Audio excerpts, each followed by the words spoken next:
Hello friends, it's Dr. Erica back with another Tinkercad tutorial for our 6 weeks of science. So if you're doing this with us, you're going to want to go ahead and sign in on your Tinkercad. And again, we don't have an actual class for this, so you're just going to sign in with whatever email and username you created an account for. So we'll get signed in. And then you're going to want to start your own new project. So in the 3D designs, make sure you're in 3D designs. And you should see your previous projects, like your pencil topper that you made and your plant pot that you made. And we want to create a new design. And this week, for week 3, we are going to be learning all about the human body. So I thought it would be fun to make a cell model. So you could call it cell model. And if you're going to send it to me for printing, please make sure you put your name in it. That makes it a lot easier for me. And so you might be wondering, what should my cell model look like? And you can make it look like kind of anything you want. So you can make it flat, like sort of like an egg. You can make it round, or flat like a cooking egg, or round like a raw egg, I guess. But if you look at some of the papers I gave you guys, there's actually some ideas on some of the cell parts that you could add in. So you can use this to figure out what your cell model is going to look like. And I think maybe I'll try to make a 3D model of it. So if I want this to get bigger as a sphere, I'm going to click on this and I'm going to hold the shift button down as I bring it out. If I don't hold it down, what happens is it sort of will move one such section, but it'll get very oblong. So I'm going to undo that. I can do it with the undo button, or I can do Control Z. And now if I click on this and I have shift down, it's going to grow the whole thing so it's still a nice little sphere. And maybe I decide I would like my cell to have a cutout. Now, I just learned that if you take this big black arrow, you can actually move stuff up and down, which I think is really cool, because I know that on MacBooks, the control up and down was maybe not quite the keyboard thing that we wanted to use. So if you need to move it up and down, you can click on this thick red or thick black arrow and move it up and down. So that's one way that you can get those pieces up and down, which is nice. All right, so I'm going to make this a little bit bigger. I'm going to make it a little taller by dragging up like that. And then I need to line these up. So I'm going to hit my align button and I'm going to center them.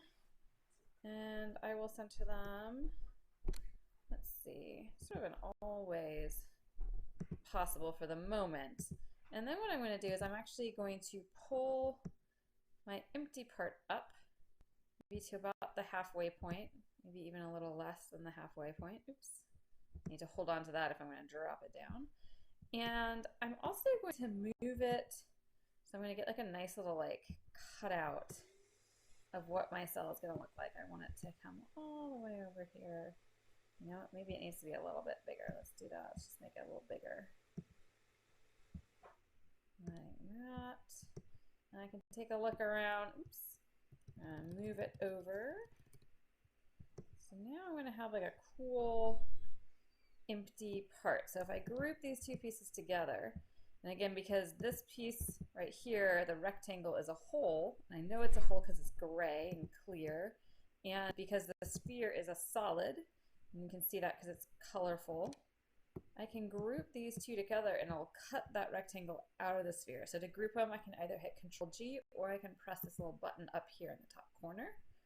And there we have it. Awesome. Now I think I'm going to try to actually cut more of this out in terms of a sphere. So what I'm going to do is I'm going to make a hole that's a sphere. I'm going to make this a little bigger. And let's line these two up so that the little hole is in the middle of my sphere. And I think that might be a little bit big. This thickness right here, I think is going to be a little bit big for my cell wall. So I'm going to make it, it's going to come out some more. And because I made it come out, it's now off-centered. So I'm going to highlight both of them. I'll hit my align button and I'll center in all 3 directions. And the nice thing is, if it is centered in a certain way, the way you want it, it will actually be grayed out instead of black as an option. I think I'm going to do a little bit longer, a little bigger. So let's undo that. Let's make this guy a little Ooh, it wants to do that for some reason. Let's see if we can do it this way. We'll make it a little bigger. All right, and let's align it again like that. All right, that looks pretty good to me. So what I'm going to do is I'm going to group this. Actually, I'm thinking though, I really want just the top half to make the whole. I don't want the bottom half of that sphere. So what I'm going to do is I'm going to make another sphere that's going to cover up half of this. So it's 46.92. Let's actually just make this 46. And we'll make our whole sphere 46 in every direction, like this. And now if I take my square, I can make it 46 by 46, and I can calculate half of 46, which is 23. And now if I align these guys, I should be able to line the centers and the bottoms. And I should get a nice half sphere because I calculated that half of 46 was 23. So now I can come up here and I can group these, except for I want this to be a solid when I group it, and this to be a hole, so that when I group them, I'll get that part of the sphere I'm going to turn into a hole. So now I have the part of the sphere I want to be a hole. And I can just come over here and I can click that I would like to change it into a hole. And now I can bring this here and we can center it just like before. And maybe I'll actually put it to the top. And then what I'll do is I will hit Control and I'll bop it down a little bit. Just like that.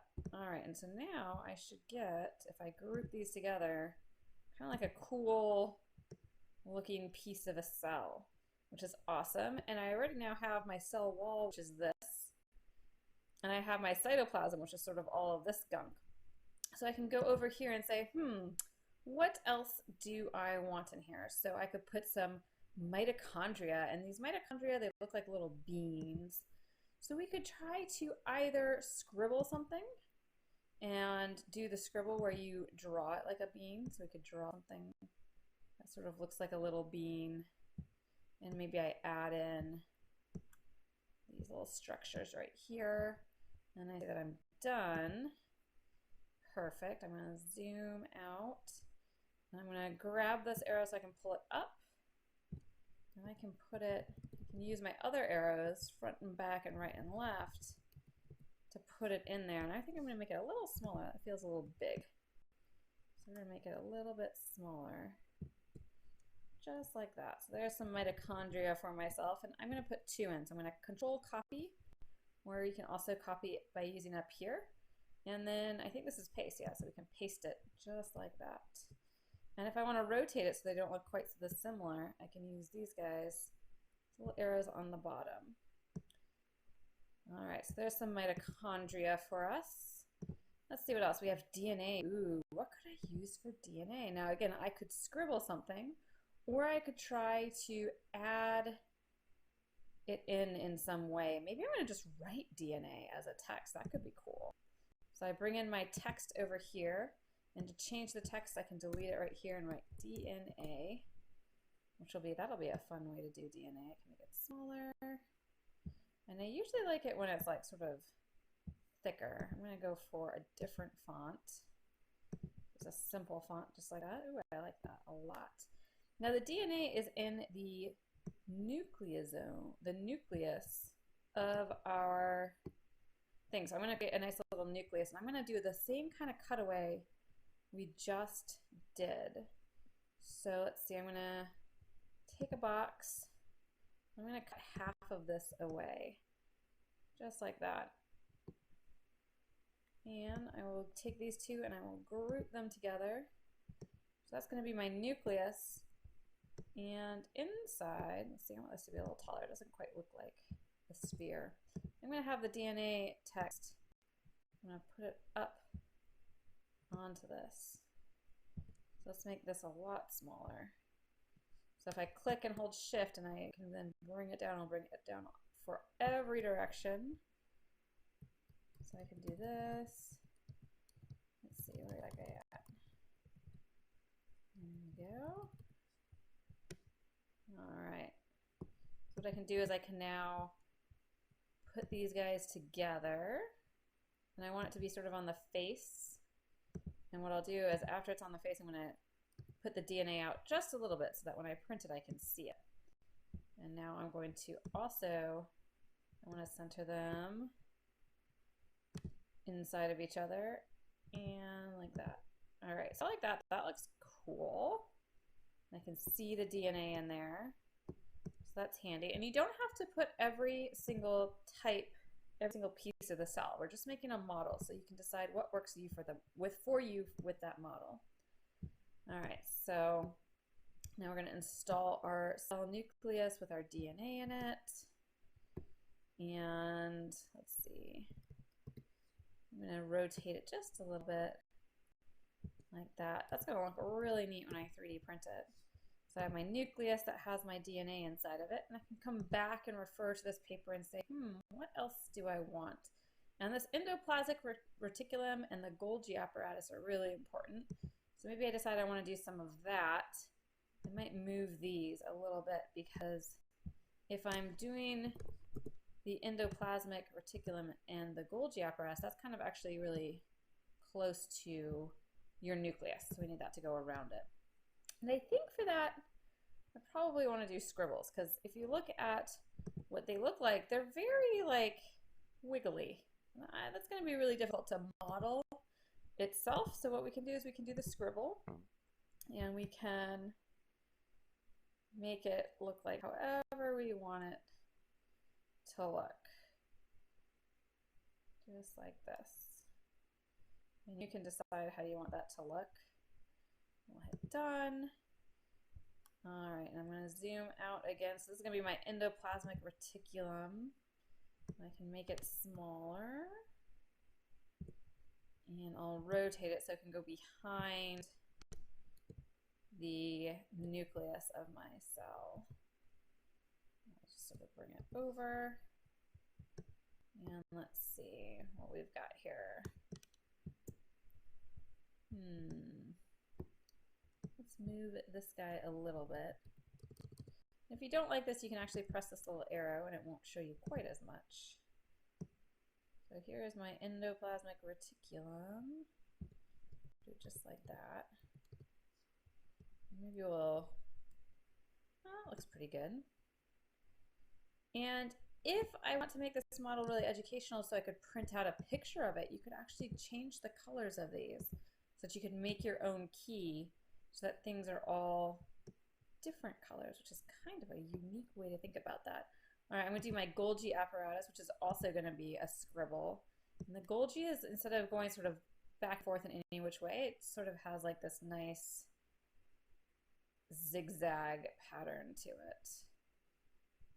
I'll do this for my Golgi apparatus. And we're going to put that by the nucleus too. I'll change the color. I have this cool picture like this. And I'll do Control up to lift it up. And again, if you want to, you can hold on to this black arrow right here, and that will raise it up and down for you as well. So that's kind of an easy, handy way to do that. All right, this is a little bit too big for the cell that we've got going on. So I'm going to shrink it down some. Oops. And I'm going to raise it up a little bit more. And we will rotate it out like this. And maybe I'm going to shrink both of these down some. Like that. I can move my nucleus over just a bit. Alrighty, it's getting a little crowded in my cell, but that's okay. I'm not too worried. You know what? Maybe I'll shrink my mitochondria down a little too. So I'll just do this. Make them a little smaller, and I'll have to bop them up again. Beautiful. Ooh, I'm really liking this cell model that I have. Maybe I want to be able to see the word DNA a little bit better, so I could rotate it out this way. Like that. All right, and we can decide if there's anything else that we want to add in. So I could add in some little ribosomes that are like little dots. Those would be pretty easy to add in. These are little vesicles that I could add in. It's totally up to you. Let's add in some teeny tiny little dots for the ribosomes. I want them to be little. And I want to change the color so that I can also have a key for what my cell is. That'll make a really fun thing for us. All right, so let's, yeah, so that could be a little ribosome. I think our ribosomes are maybe even smaller than this. Now, if we get too small, we actually won't see it when we print it. So you do want to be thoughtful about that. But it still can look really cool in this picture. You can make a cool 3D model without using anything else. I think these are still too big. Once I get past about 3 millimeters, 2 millimeters, it's not going to print. But I just really like the look of what these little guys are going to look like. So we'll just have these guys floating around the cell too. And sometimes, often, ribosomes are found right next to the Golgi apparatus. So I'm going to put some on, or not the Golgi, the endoplasmic reticulum. Oops. So we could put that over there too. Let's double check. Yes, it's on the endoplasmic reticulum that they get. That's sort of like our packaging center. So we could put some ribosomes over here if we wanted to. And it's kind of cool because you can't quite see them, but you can see them in sort of the colors. And they're like nicely inside that endoplasmic reticulum, just like they would be. So you can make a cell model that looks like this if you wanted to. And if you want to group it together, you can group it, and you might say, oh man, Dr. Erica, but that means I lose all of my beautiful colors because it turns into here. And if we go into here, we can actually check this multicolor feature. So it's still grouped together, but I retained all the colors, which is really nice. So that's one way you can make a cell model. Another way is maybe we actually just make a flat cell model. And so maybe my cell looks like this. And then you could put on the items like a, ooh, I think there is a hemisphere on here. Let's see. Yeah, a half sphere. So we could put this guy here as our nucleus. And we could have our mitochondria come out. We could scribble our own mitochondria. Let's do, where's my scribble? It's up here, I think. So you could add some scribbles to make more mitochondria. Just like this. And I can add that to it. So you can see there's a lot of different ways that you can make a little cell model. And so it can be whatever your creative mind, whatever works for your creative mind. Our goal is just to learn about some of the parts to these cells. That's the ultimate goal. So it doesn't have to even be accurate. Like I could say, I'm going to make a star be my DNA. Maybe I don't want the star to be that quite so big. But we could do that, and we could bring it up. Ooh, that's still pretty big compared to my cell nucleus. So I could rotate it. Let's see, which way do I want to rotate it? So it comes on the face of the sphere. So I could put some star DNA there. I could put the little tiny ribosomes on there. These little half spheres, we can make them really small. And again, I'm going to change the color so that if I wanted to, I would have a nice little key about what is in my cell. So I can copy and paste this and make a whole bunch of little ribosomes that come out. And maybe I decide that I want it to be easy for the endoplasmic reticulum. So maybe I decide I'm just going to do sort of a little chunk. So you could maybe do something like this, that you can make a hole. So it's just sort of like a little cup. So you could do that. I shrink this down, and then I line these two guys up. Center them. And let's see. I want this guy to be taller. So I could do something like this where I group something, that's these two roof pieces together to make a little cup shape, and maybe that's what I want my endoplasmic reticulum to look like. And that's totally fine. And if you get here and there we go. If you do shift and hold your mouse down, it will just shift the whole thing over. I could widen this if I need to. And I'm going to shrink it down. It's really tall right now. So I could do something like this, and maybe I copy and paste that so that it's have a couple of pieces to it, to my endoplasmic reticulum. But let's see. My arrows feel a little funny right now. There we go. So maybe that's my endoplasmic reticulum, and that's perfectly fine. The only thing I would say is we want to change the color. It's not to pink. That's our nucleus. Ooh, maybe, ooh, nope, green is our ribosomes. Maybe brown. So I can change my endoplasmic reticulum to brown. So if I just printed a picture of this, I would even have a cell model too, instead of just printing a 3D model. So that's sort of two different types of 3D models that you can make to model your cell this week. And if you have any questions, you're always welcome to email me. And once you're done, you do want to make sure that all of your objects are going to be grouped together, and that you're going to send me, if I'm printing it for you, you're going to hit export, download, and 3D print. And you're going to get a .stl file, and it'll ask you for a name as it goes. So it's hanging out, it's getting ready for it. And so make sure that your name is in there, and then you would hit save, and you would email that STL file to me, and I can print it for you and get that ready to go. Awesome. So as you do this, definitely use this printout as a guide for things that you could add to your cell, or you could look online to see other items that are in the cell. This is not everything in our cells. These are the big players. There's lots of other stuff, so you could add other stuff to it. And I am so excited. We're going to make regular cell models, not 3D printed ones, in class on Wednesday, so you can also prepare for that. Alrighty, so I will see you guys next week with a new Tinkercad project, and I'm super excited to see what you guys make. Have a great evening.